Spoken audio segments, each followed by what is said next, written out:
Bible యెహెజ్కేలు గ్రంథం 39వ అధ్యాయం 17 నుండి 24 వచనాలు చదువుకుందాం. యెహెజ్కేలు గ్రంథం 39వ అధ్యాయం 17 నుండి 24 వచనాలు. నరపుత్రుడా, ప్రభువైన యెహోవా సెలవిచ్చినదేమనగా, సకల జాతుల పక్షులకును మృగములకును అన్నింటికిని ఈ సమాచారము తెలియజేయము. నేను మీ కొరకు వధించు బలికి నలుదిక్కుల నుండి కూడి రండి. ఇశ్రాయేలీల పర్వతముల మీద ఒక గొప్ప బలి జరుగును. మీరు మాంసము తిందురు, రక్తము త్రాగుదురు, బలాఢ్యుల మాంసము తిందురు. భూపతుల రక్తమును, పాషానులో క్రొవ్విన పొట్టేళ్ల యొక్కయు, గొర్రెపిల్లల యొక్కయు, మేకల యొక్కయు, కోడిల యొక్కయు రక్తము త్రాగుదురు. నేను మీ కొరకు బలి వధింపబోచున్నాను. మీరు కడుపారా క్రొవ్వు తిందురు, మత్తు కలుగునంతగా రక్తము త్రాగుదురు.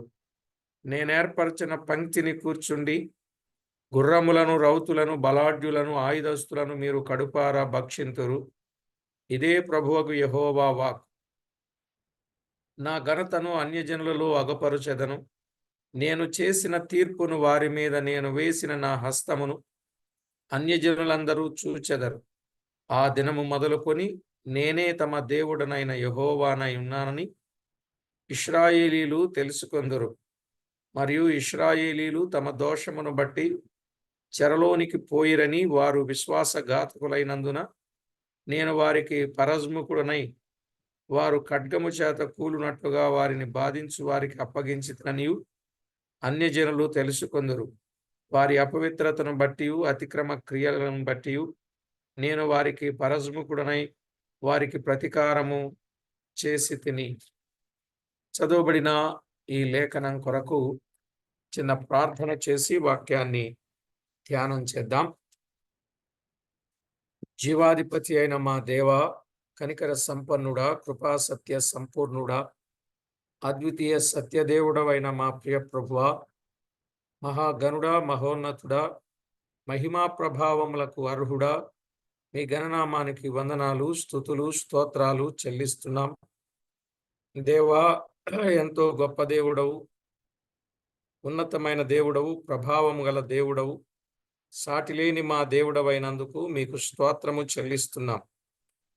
మా ప్రియ ప్రభువా, దైవ లేఖనాలలో వ్రాయబడిన వాస్తవాన్ని తేటగా మా ప్రభు మాకు బయలుపరచి మమ్మను భద్రపరచి మీ నామమునకు మహిమ ఆపాదించుకుంటారని కోరుతా ఉన్నాం. విడువని దేవుడుగా, ఎడబాయిని దేవుడుగా, మా కనతండ్రిగా ఉండి మమ్మను మీరు నడిపించుచూ ఉన్నందుల కొరకు స్తోత్రములు. మా ప్రియ ప్రభువా, మా ఎడల మీరు జాలి చేసుకొని మమ్మను మీరు దినదినము అనుదినము కనికరిస్తూ కాపాడుచు చేస్తున్న మేళ్లన్నింటిని బట్టి స్తుతిస్తున్నాం. మేమేమై ఉన్నామో అది దేవుని దయ వలన, ఆయన కృపయ్య ఉన్నామని నమ్మి కొనియాడుచున్నాం. యెహెజ్కేలు గ్రంథంలో ధ్యానించే అంత సామర్థ్యము మాకు లేకపోయినా మీ కృపను బట్టి, మా ప్రభువా, మీ దయను బట్టి, మీ వాత్సల్యమును బట్టి ముందున్న భక్తులు, వారి ధ్యానాలు మా ప్రభువా మాకు ఆశీర్వాదకరంగా మార్చారు. అందుకై స్తోత్రము చెల్లిస్తున్నాం. మా దేవా, మా ప్రభువా, మీ లేఖనాలలో నుండి సత్యాలను గ్రహించే చక్కటి కనువిప్పు మా అందరికీ మీరు దయచేసి ఆ ప్రకారంగా జీవించగలుగునట్లు మా ప్రాణాత్మ దేహములను సిద్ధపరచమని కోరుచు మా ప్రభు అయిన యేసు క్రీస్తు అమూల్యమైన నామమున స్తోత్రము చెల్లించి స్తుతించి ప్రార్థించి మిక్కిలి వినయముగా బ్రతిమిలాడి వేడుచూ ఉన్నాం మా పరమ తండ్రి. ఆమేన్.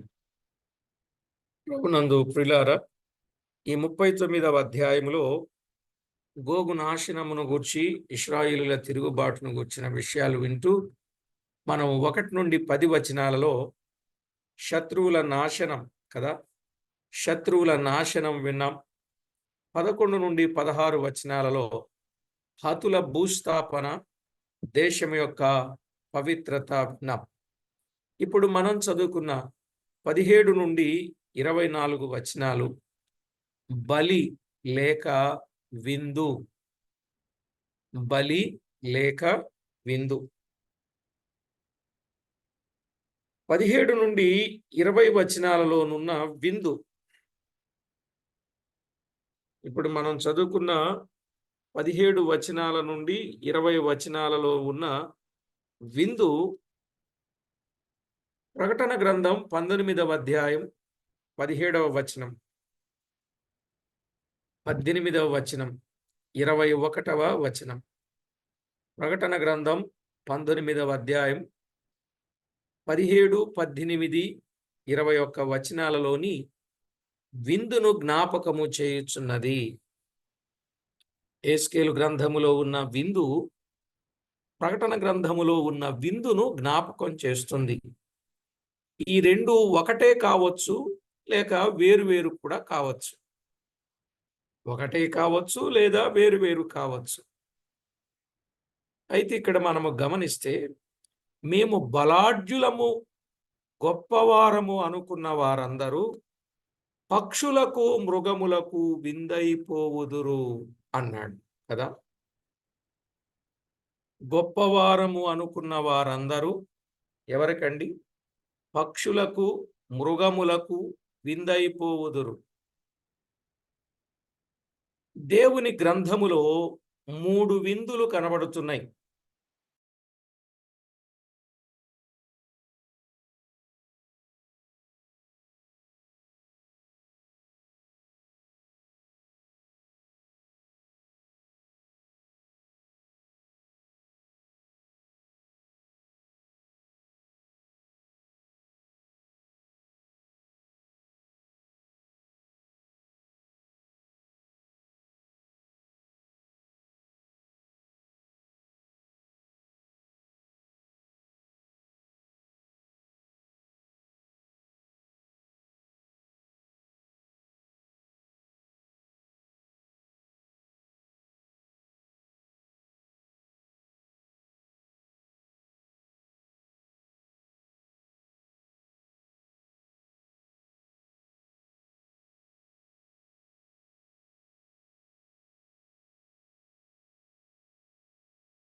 అన్న మ్యూట్ అయిందా శేఖర్ అన్న? ఇది network problem. Something net problem.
దైవ గ్రంథములో కొన్ని విషయాలు స్పష్టంగా తేటగా మనము ఆలోచన చేసినప్పుడు విలువైన విషయాలు ఇందు వ్రాయబడ్డాయి.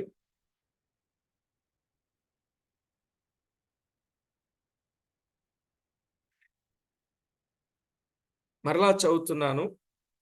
25వ అధ్యాయం యెషయా గ్రంథం 6 నుండి 8 వచనాలు. ఈ పర్వతం మీద సైన్యములకు అధిపతియగు యెహోవా సమస్త జనముల నిమిత్తము ప్రొవ్విన వాటితో విందు చేయును. మట్టి మీదనున్న ద్రాక్షారసముతో విందు చేయును.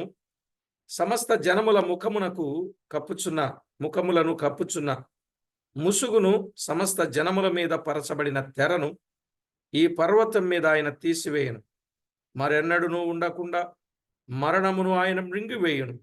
ప్రభువైన యెహోవా ప్రతివాని ముఖం మీది బాష్ప బిందువులను తుడిచివేయును. బూదిగంతముల నుండి తన జనుల నిందను తీసివేయును. ఈలాగున జరుగునని యెహోవా సెలవిచ్చినాడు. కాబట్టి ఇది మొదటి విందు. ఇది ఎవరు చేసేది? సమస్త జనులకు యెహోవా చేసిన విందు. ఇక్కడ విందైన వాడు ప్రభువైన యేసు క్రీస్తే అనే విషయాన్ని మనం జ్ఞాపకం చేసుకోవాలి. ఈ విందులో ఉన్న వాస్తవం ఏమిటంటే, ఇది మన ప్రభువైన యేసు క్రీస్తుకు సాదృశ్యంగా విందైన వాడు ప్రభువైన క్రీస్తే కల్వరిలో మన కొరకు వధింపబడి మన కొరకు జీవాహారమై ఉన్నాడు.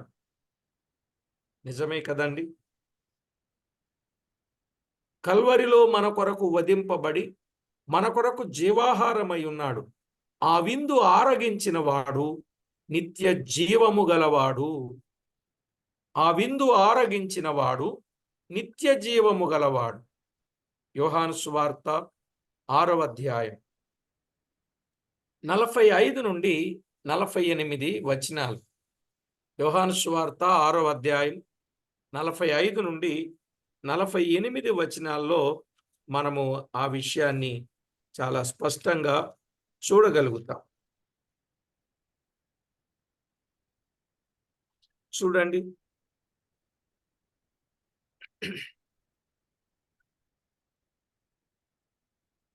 నలభై 45 నుండి 48. వారందరూ దేవుని చేత బోధింపబడుదురు అని ప్రవక్త లేఖనములలో వ్రాయబడి ఉన్నదని కనుక తండ్రి వలన విని నేర్చుకునే ప్రకారం ప్రతివాడు నా యొద్దకు వచ్చును అన్నాడు. ఆ క్రింద 49 అంటే ఈ 47 నుండి విశ్వసించువాడే నిత్య జీవము గలవాడు, జీవాహారము నేనే. మీ పితరులు అరణ్యములో మన్నాను తినినను చనిపోయిరి. దీనిని తినువాడు చావకుండునట్లు పరలోకము నుండి దిగివచ్చిన ఆహారం ఇదే. పరలోకము నుండి దిగివచ్చిన జీవాహారమును నేనే. ఎవడైనను ఈ ఆహారం భుజించితే వాడెల్లప్పుడూ జీవించును. మరియు నేనిచ్చు ఆహారం లోకమునకు జీవము కొరకైన నా శరీరమే అని మీతో నిశ్చయముగా చెప్పుచున్నాను అన్నాడు. కాబట్టి ఇక్కడ వ్రాయబడిన ఆహారం మన ప్రభు అయిన యేసుక్రీస్తే. ఈ ఆహారము తినేవాడు ఎప్పటికీ చనిపోడు అని చెప్పి, తినుట అనే మాటకు అర్థం ఏమిటంటే విశ్వసించుట అని అర్థం. భుజించుట అంటే విశ్వసించుట.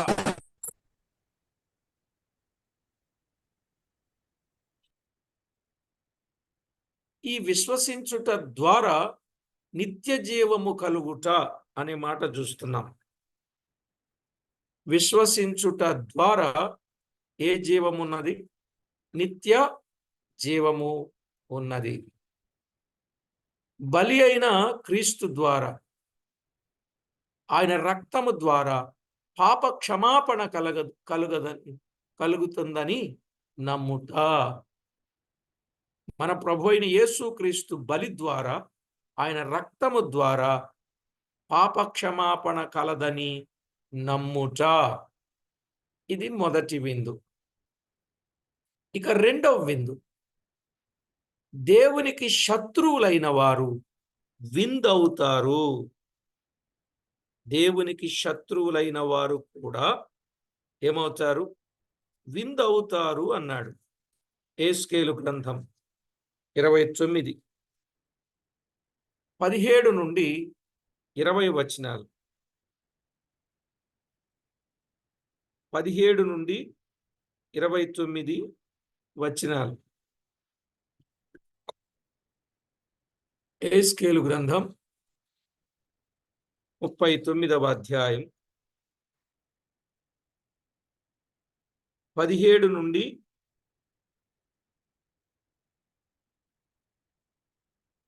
20 వచనాలు.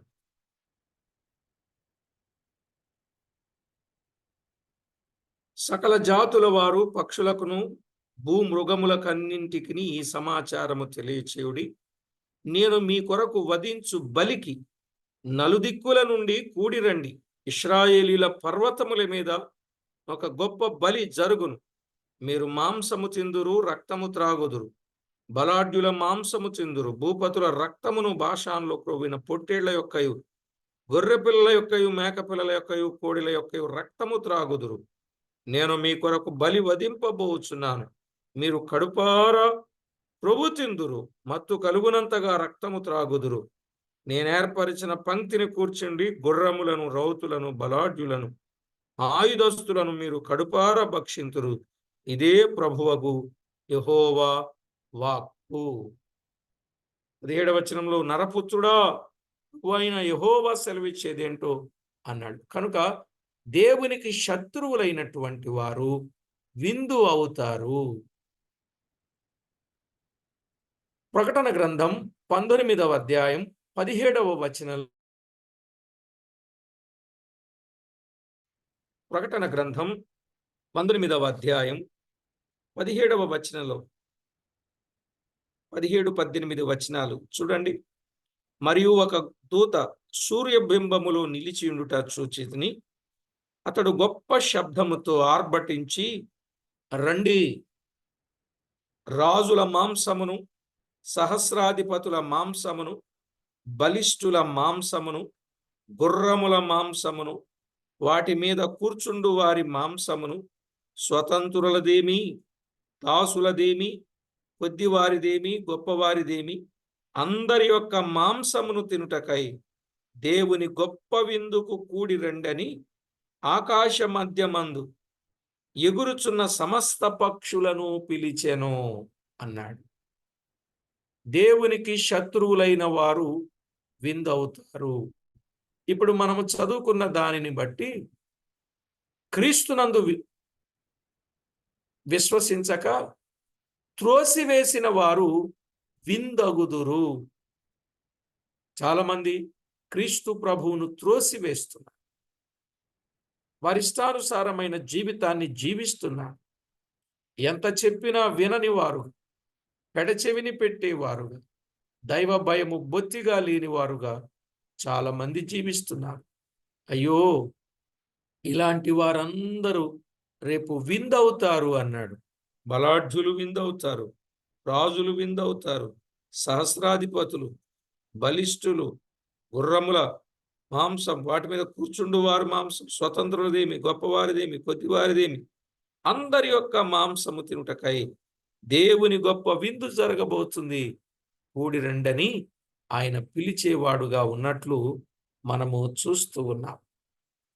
ప్రియులారా, ఇక మూడవది, మనం 3 విందులు అనుకున్నాం కదా, గుర్తుందండి? గుర్తులేదా?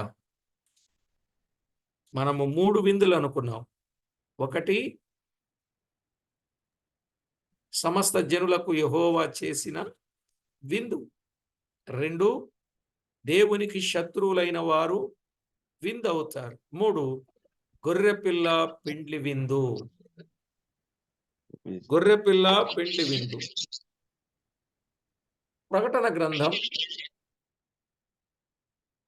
గ్రంథం 19వ అధ్యాయం 9వ వచనం. ప్రకటన గ్రంథం 19వ అధ్యాయం 9వ వచనం. మరియు అతడు నాతో ఇలాగు చెప్పెను, గొర్రెపిల్ల పెండ్లి విందుకు పిలువబడిన వారు ధన్యులని వ్రాయము. మరియు ఈ మాటలు దేవుని యథార్థమైన మాటలని నాతో చెప్పెను. పెండ్లి విందు, గొర్రెపిల్ల పెండ్లి విందు, ఇది పరలోకములో జరిగే విందు. ఇది అలంకార భాష. ఆత్మీయ భావం ఏమిటంటే ప్రభువుతో కలిగే సంతోషం. ఇది పరలోకములో జరిగే విందు. ఇది అలంకార భాష. ఆత్మీయ భావము, ప్రభువుతో కలిగే సంతోషం. విందంటే ఏమండి, ఇలాగా చికెన్లు, మటన్లు, ఫిష్లు, ఫ్రాన్లు ఇవన్నీ అని ఊహించుకునేరు సుమా. మంచి భోజనం తింటే మానవుడు తృప్తిగా ఉంటాడో, అది కూడా రుచిగా తింటే ఇంకెంత తృప్తిగా ఉంటాడో, ఎంత ఆనందిస్తాడండి. వెళ్ళండి ఏం చేశాడండి అంటారు చూసారా. ఎంత డెలిసియస్ ఫుడ్ అండి. అసలు నిజంగా చాలా అద్భుతంగా ఉందండి. వంటలు ఎక్కడి నుంచి తెచ్చారో కానీ అసలు తినే కొద్దీ తినాలనిపించిందండి. ఎంత బాగుందంటే ఇంకా ఎక్కువైపోయింది. అసలు జీవితంలో ఇలాంటి ఫుడ్ తినలేదండి అంటారు చూసారా. అప్పుడు ఆ వ్యక్తికి ఉండేటటువంటి ఆనంద సంతోషాలు ఎలా ఉంటాయి. అదనమాట అలంకార భాషలో చెప్పబడింది. ఓకేనా. సరే. అంటే ఆత్మీయంగా ప్రభుతో ఉండే ఆ సంతోషం ఎన్ని దినాలుగా, నెలలుగా, సంవత్సరాలుగా ప్రభువు కొరకు మనము ఎదురు చూచామో, ఆ ఎదురు చూచిన ఆయన్ని కలుసుకున్నప్పుడుండే ఆ సంతోషం ఎంత బాగుంటుందో కదా. ప్రభునందు ప్రియులారా, దైవ లేఖనంలో వ్రాయబడిన వాస్తవిక సత్యాలు మనము తేటగా గమనించాలి. ఆ దినమున నేను యెహోవానై ఉన్నానని, ఆ దినమున నేను యెహోవానై ఉన్నానని ఇశ్రాయేలీలు తెలుసుకొందురు.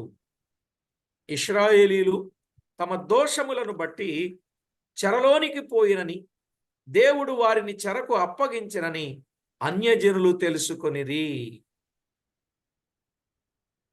ఇశ్రాయేలీలు చెరలో నుండి వచ్చినప్పుడు వారిలో గొప్ప మార్పు కలిగాను. ఏం కలిగిందండి? వారిలో ఒక గొప్ప మార్పు కలిగినట్లుగా మనము చూస్తాం. 28వ వచనం. యెహెజ్కేలు గ్రంథం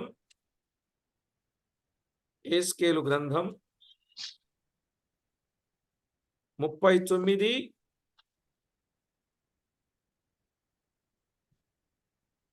28.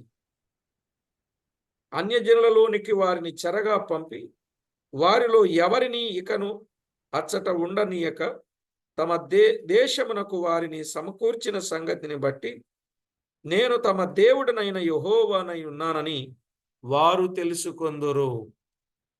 ఎంత గొప్ప మాట మనం వింటున్నాం. కాబట్టి ప్రభునందు ప్రియులారా, ఎంతో సంతోషం, ఎంతో సంతోషం, ఎంతో ఆనందం. ఇలాంటి గొప్ప సంతోషం కనుక చెరలో నుండి వచ్చినటువంటి వారు చెర నుండి విడుదల పొందితే ఎంత ఆనందం ఉంటుంది, అలాగున ఉంటుంది. కనుక మనము విందును గూర్చిన విషయాలు మనం విన్నాం. ఇక యెహెజ్కేలు గ్రంథం 39వ అధ్యాయం 25 నుండి 29 వచనాలు చదువుకుందాం.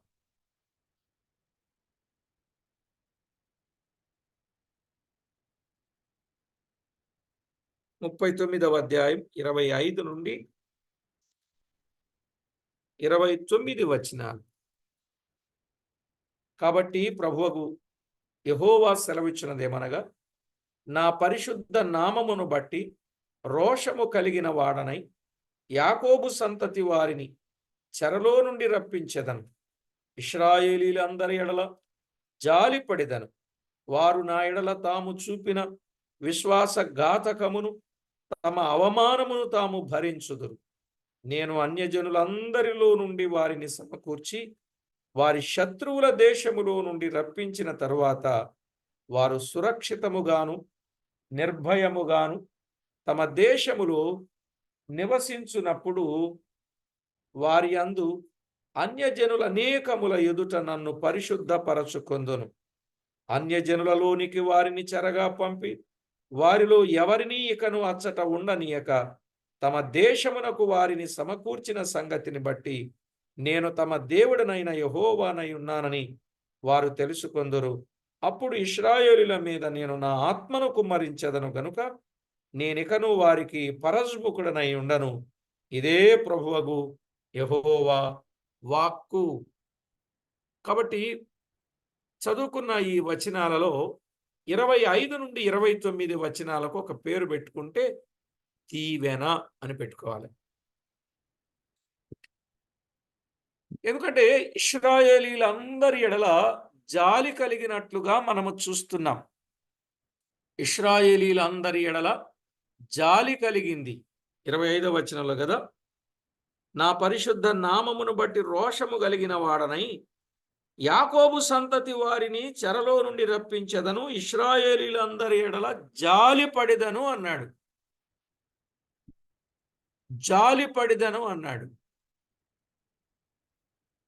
ఆయన జాలి చేసుకునేవాడు. రోషము పూనిన వాడే జాలి చేసుకున్నట్లుగా దేవుని వాక్యంలో మనము చూస్తూ ఉన్నాం. నిజమే ప్రియులారా, దేవుని వాక్యములు ఎంత తేటైన మాట. యోవేలు గ్రంథంలో కూడా చెప్తాడు. 2వ అధ్యాయం 13వ వచనం నుండి మనం చదివితే 20వ వచనానికి వచ్చేసరికి రోషము పూనిన దేవుడు జాలి చేసుకున్నాడు అంటాడు. రోషము పూనిన వాడు ఏం చేసుకున్నాడండి? జాలి చేసుకొనెను. నిజమే, రోషము పూనిన దేవుడు జాలి చేసుకునేవాడై ఉన్నాడు అని దైవలేఖనంలో మనము చూస్తాం. ఆయన జాలి ఎంత గొప్పదో, ఆయన జాలి ఎంత గొప్పదో మనము జ్ఞాపకం చేసుకోవచ్చు కదా. చూడండి 36వ అధ్యాయం 10వ వచనం, యెహెజ్కేలు గ్రంథం 36వ అధ్యాయం 10వ వచనం. మీ మీద మానవ జాతిని అనగా ఇశ్రాయేలీలందరినీ విస్తరింప చేసేదను, నా పట్టణములకు నివాసులు వత్తురు, పాడైపోయిన పట్టణములు మరలా కట్టబడును అన్నాడు.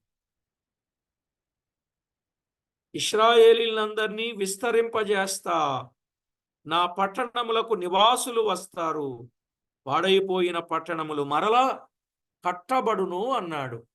ప్రియులారా, తేటగా గమనించాలి. ఆయన నిజంగా జాలిపడేవాడు. తల్లి వలె, తండ్రి వలె వారి ఎడల జాలిపడి వారిని ఆదరించిన వాడుగా చూస్తున్నాం.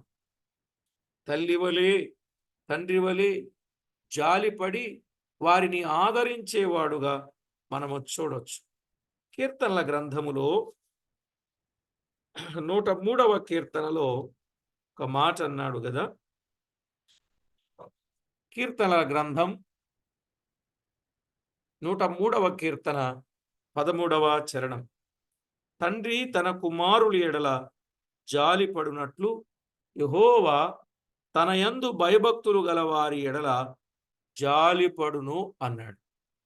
తండ్రి తన కుమారుల ఎడల జాలిపడునట్లు యెహోవా తన యందు భయభక్తులు గల వారి ఎడల ఆయన జాలిపడేవాడుగా ఉన్నాడు. నిజమే, జాలిపడి వారిని ఏం చేస్తాడు? ఆదరిస్తాడు. యెషయా గ్రంథంలో చెప్పాడు కదా, మనందరికీ తెలిసిన మాట. యెషయా గ్రంథం 66వ అధ్యాయం 14, 13. యెషయా గ్రంథం 66:13. ఒకని తల్లి వానిని ఆదరించున్నట్లు నేను మిమ్మును ఆదరించెదను, యెరూషలేములోని మీరు ఆదరింపబడెదరు. ఇది ఇశ్రాయేలీయుల కొరకు చెప్పబడిన వచనం. అవును కదండి. ఒకని తల్లి వానిని ఆదరించున్నట్లు నేను మిమ్మును ఆదరిస్తాను, యెరూషలేములోని మీరు ఆదరించబడెదరు అని చెప్పాడు. నిజమే, నేను వారిని రక్షించిన తరువాత వారు సురక్షితముగాను నిర్భయముగాను వారి దేశములో నివసించెదరు అన్నాడు. ఇప్పుడు నేను రక్షించిన తర్వాత వారు సురక్షితముగా నిర్భయముగా వారి దేశములో నివసించెదరు. 34వ అధ్యాయం 25వ వచనం 25వ వచనం. మరియు అవి అరణ్యములో నిర్భయముగా నివసించునట్లును అడవిలో నిర్భయముగా పండుకొనున్నట్లును నేను వారితో సమాధానార్థ నిబంధన చేయుదును, దుష్ట మృగములు దేశములు లేకుండా చేయుదును అన్నాడు. దుష్ట మృగములు దేశములు లేకుండా చేస్తా అన్నాడు. 27వ వచనం.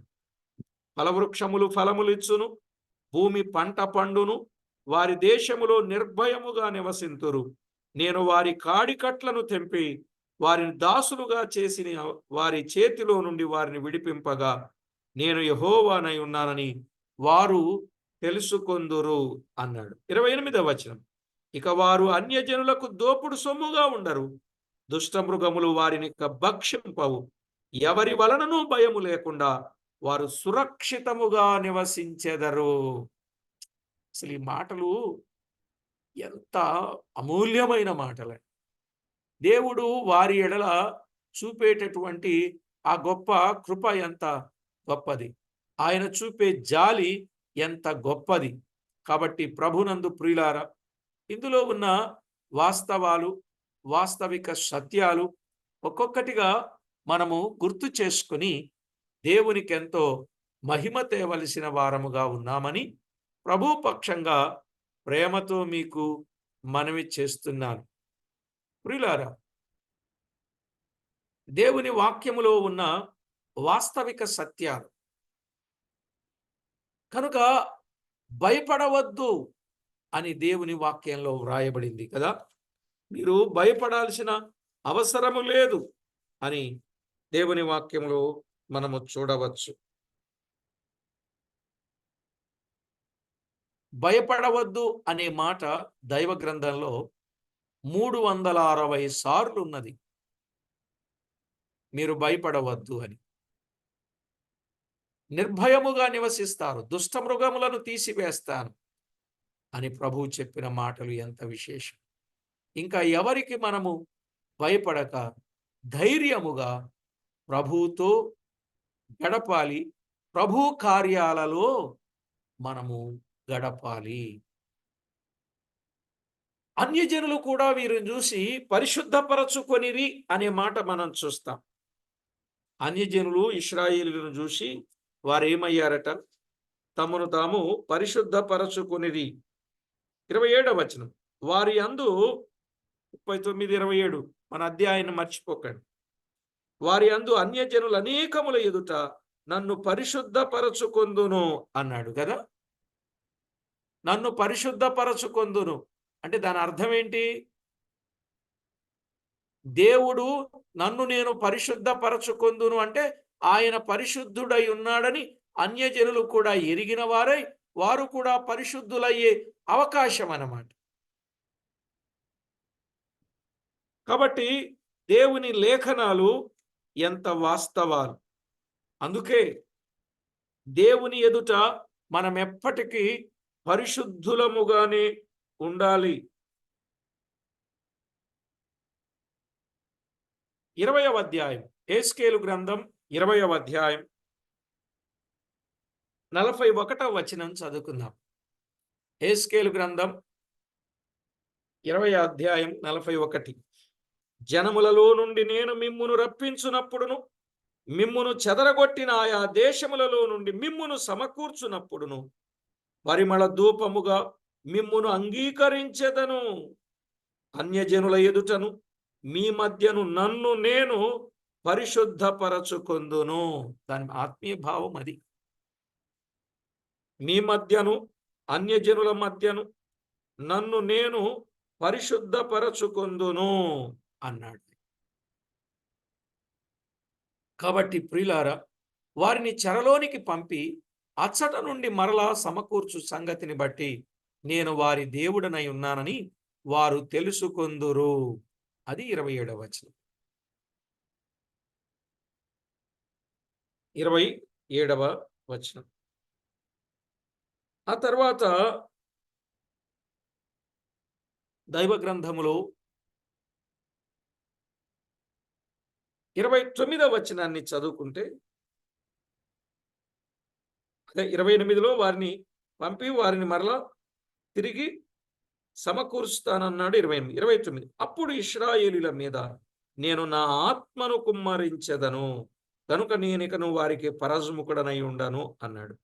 ఇశ్రాయేలీల మీద నా ఆత్మను కుమ్మరించెదను అని చెప్పాడు. ఈ ప్రవచనం యోవేలు గ్రంథం 2వ అధ్యాయం 26, 27 వచనాలలో మనము గుర్తిస్తాం.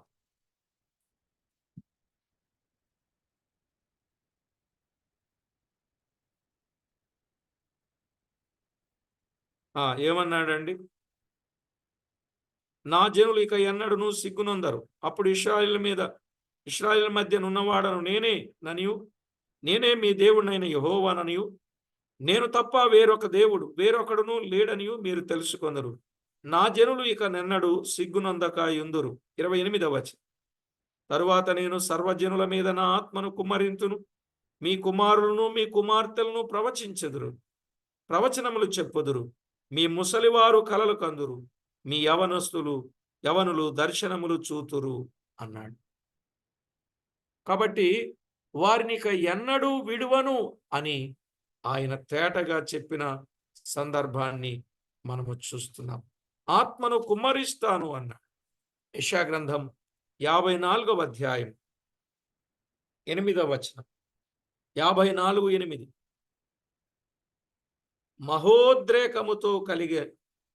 మహోద్రేకము కలిగి నిమిషమాత్రము నీకు విముఖుడనైతిని, నిత్యమైన కృపతో నీకు వాత్సల్యము చూపుదును అని నీ విమోచకుడగు యెహోవా సెలవిచ్చుచున్నాడు. నిమిషమాత్రము నీకు విముఖుడనైతిని, నిత్యమైన కృపతో నీకు వాత్సల్యము చూపుదును. కీర్తనాకారుడు 30వ కీర్తనలో కూడా రాస్తాడు కదా, ఆయన కోపము నిమిషమాత్రము, ఆయన దయ ఆయుష్కాలమంతయు నిలుచును అన్నాడు. మహోద్రేకము కలిగిన దేవుడు నిమిషమాత్రము విముఖుడుగా ఉండి నిత్యమైన కృపతో వారి పట్ల వాత్సల్యము చూపిస్తాను అని చెప్తా ఉన్నాడు. ఆత్మను కుమ్మరిస్తాను అన్నాడు. ఆ సంగతి అపోస్తల కార్యాల్లో జరిగింది 2వ అధ్యాయంలో. ఇప్పుడు మనం పాఠం అటు వెళ్ళొద్దు, ఇక్కడే విందాం. ఇక్కడ మనం ఆలోచన చేసినప్పుడు దేవాలయము తిరిగి కట్టబడుట, దైవాధిపత్యము స్థాపించబడుట, ఇక 40 నుండి 48 అధ్యాయాల్లో మనము చూస్తాం. దేవాలయము తిరిగి కట్టబడుట, దైవాధిపత్యము స్థాపించబడుట. దీనికి ముందటి అధ్యాయాలలో యేస్కేలు త్రివిధములైన నిరీక్షణ గుర్చి అనగా ఒకటి శేషము యొక్క ఆత్మీయ పునరుజ్జీవము. శేషము యొక్క ఆత్మీయ పునరుజ్జీవము. 2, ఇశ్రాయేలు శత్రువులు పాలస్తీనాలో నున్నవారు సహితము నాశనమగుట. ఇశ్రాయేలీలు శత్రువులు పాలస్తీనాలో నున్నవారు సహితము నాశనమగుట. ఇక 3వది, నూతన పరచబడిన పాలస్తీను నందలి ప్రజలు అంటే యూదులు, నూతన పరచబడిన పాలస్తీను నందలి ప్రజలు అంటే యూదులు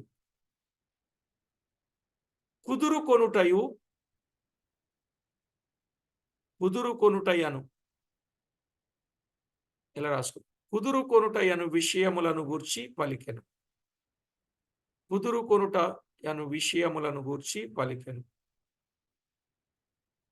40 నుండి 48 అధ్యాయాలు.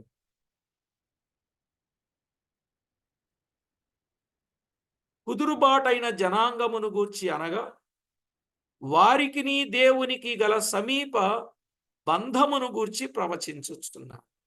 వారికిని దేవునికి గల సమీప బంధమును ప్రవచించుచున్నాడు. ఇందులో వ్రాసి ఉన్నదంతా క్రీస్తు పూర్వం 573లో వచ్చిన దర్శనములోని విషయాలు. ఇందులో వ్రాసినదంతా క్రీస్తు పూర్వం 573లో వచ్చిన దర్శనములోని విషయాలు. యూదా ప్రజలు కొందరు 25 ఏళ్ల నుంచి ప్రవాసములో ఉన్నారు. 25 ఏళ్ల నుంచి వారు ప్రవాసములో ఉన్నారు, అంటే చెరలో ఉన్నారు. యెరూషలేములోని దేవాలయము 14 ఏళ్ల క్రితము ధ్వంసమైంది. అర్థమైందండి? యెరూషలేములోని దేవాలయం 14 ఏళ్ల క్రితం ధ్వంసమైంది. ఇప్పుడు తన దర్శనములో యేస్కేలు ఒక క్రొత్త ఆలయాన్ని చూస్తున్నాడు. తన దర్శనములో ఒక క్రొత్త ఆలయాన్ని చూస్తున్నాడు. అప్పటి నుంచి ఇప్పటిదాకా ఈ అధ్యాయాలు యూదా క్రైస్తవ వ్యాఖ్యాతలను తబ్బిబ్బు చేశాయి. ఏం చేయాలో అర్థం కాలే అన్నట్టుగా వీటిని అర్థం చేసుకునేందుకు వేరు వేరు వివరణలను పండితులు ఇచ్చారట.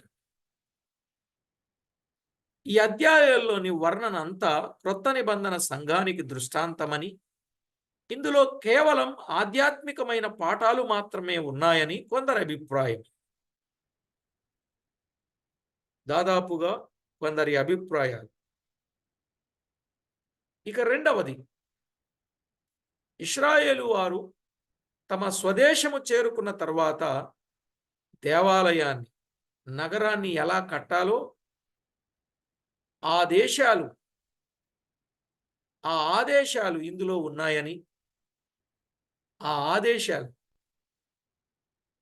ఉన్నాయని, అయితే వారింకా దీనికి పూనుకోలేదని మరికొందరి అభిప్రాయాలు అన్నమాట. ఒక్కొక్కరు ఈ యెహెజ్కేలు గ్రంథం మీద ఒక్కొక్కరికి ఒక్కొక్క అభిప్రాయం.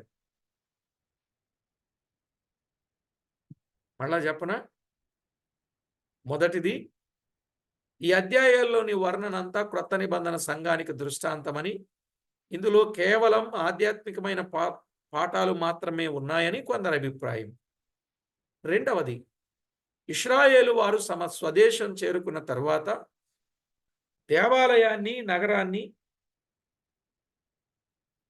ఎలా కట్టాలో ఆ ఆదేశాలు ఇందులో ఉన్నాయని, అయితే వారింకా దీనికి పూనుకోలేదని మరికొందరి అభిప్రాయం. 3, ఈ అధ్యాయాలు భావి కాలంలో భూమి మీద క్రీస్తు పరిపాలనను సూచిస్తున్నాయని, ఆయన తిరిగి వచ్చి తన రాజ్యాన్ని స్థాపించిన తరువాత తన ప్రజలు కట్టుకోబోయే నగరం, ఆలయము గురించి ఇక్కడ వివరించబడిందని మరికొందరి అభిప్రాయం. అర్థమైందండి?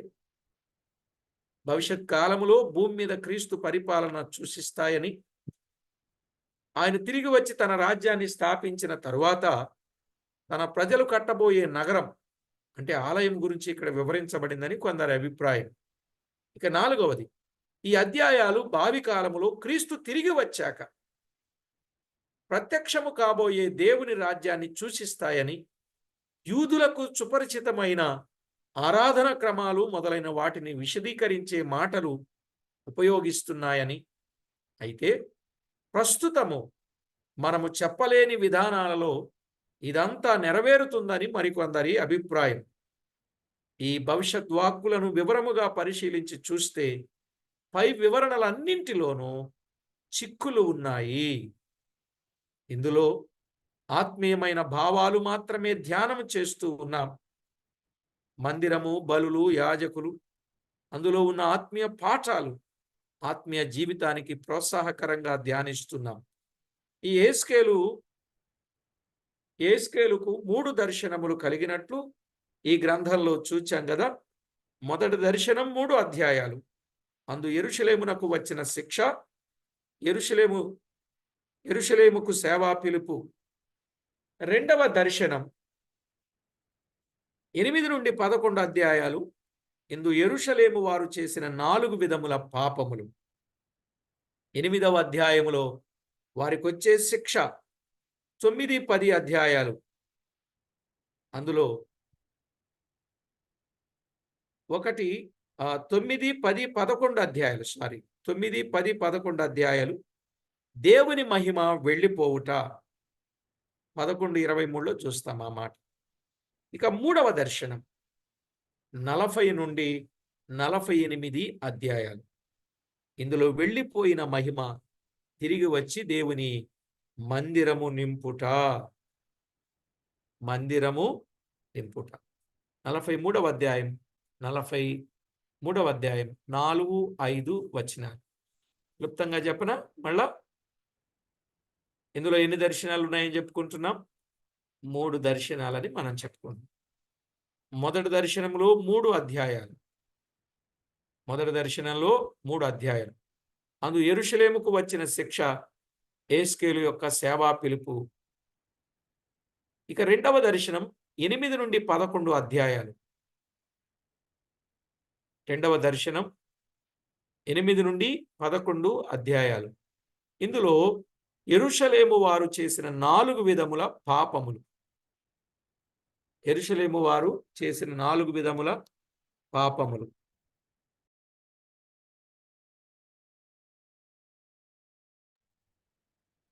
నాలుగు విధముల పాపములు. ఇక 8వ అధ్యాయములో వారికొచ్చే శిక్ష.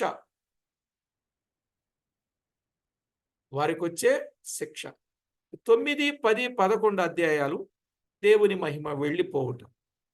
ఆ మాట 11వ అధ్యాయం 23వ వచనంలో చూస్తాం. దేవుని మహిమ వెళ్ళిపోయినట్టు.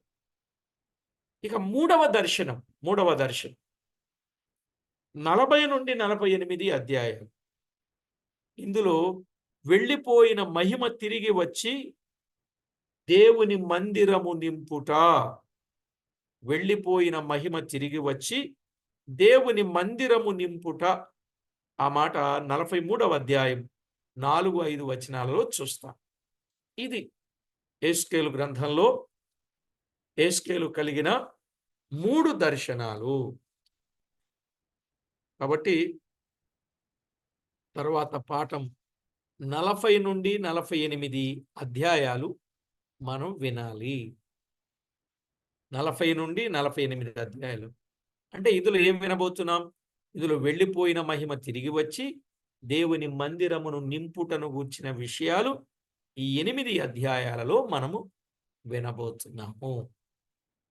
8-9 అధ్యాయాల్లో మనం వినబోతున్నాం. ఇదండి యెహెజ్కేలు గ్రంథములో ఉన్న వాస్తవాలు. ప్రార్థన చేసుకుందాం. ఒకవేళ ఎవరికైనా అర్థం కాకపోతే తప్పనిసరిగా వీడియో వినండి, తేటగా వినండి, విని రాసుకోండి. ప్రార్థన చేసుకోండి. మహాగణుడవైన మా దేవా, సర్వాధికారి అయిన మా ప్రియ ప్రభువా, మీ ఘననామానికి వందనాలు, స్తుతులు, స్తోత్రాలు చెల్లిస్తున్నాం. దేవా, ఎంతో గొప్ప దేవుడవు, మహిమగల దేవుడవు, ప్రభావం గల దేవుడవు. ఇశ్రాయేలీయులు పాపం చేసి మహిమను పోగొట్టుకుంటే మహోద్రేకము కలిగిన మీరు నిమిషమాత్రము వారిని విడిచిపెట్టిన తిరిగి వారి మీద జాలిపడి మా ప్రభువా వారిని చేర్చుకోవడానికి ఇష్టపడిన గొప్ప దేవుడవు, విశేషమైన వాత్సల్యమును కురింపచేసిన దేవుడవు, తిరిగి మహిమను అనుగ్రహింపచేసిన దేవుడవు.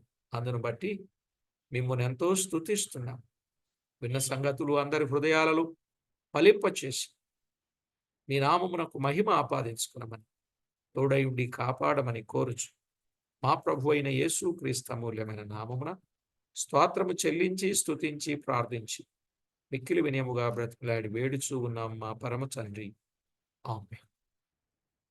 ప్రభునందు ప్రియులారా, దైవ లేఖనాలలో వ్రాయబడిన వాస్తవాలు తేటగా గ్రహించి ప్రభువుకు మహిమ ఆపాదించాలని ప్రేమతో మనవి చేస్తున్నాం.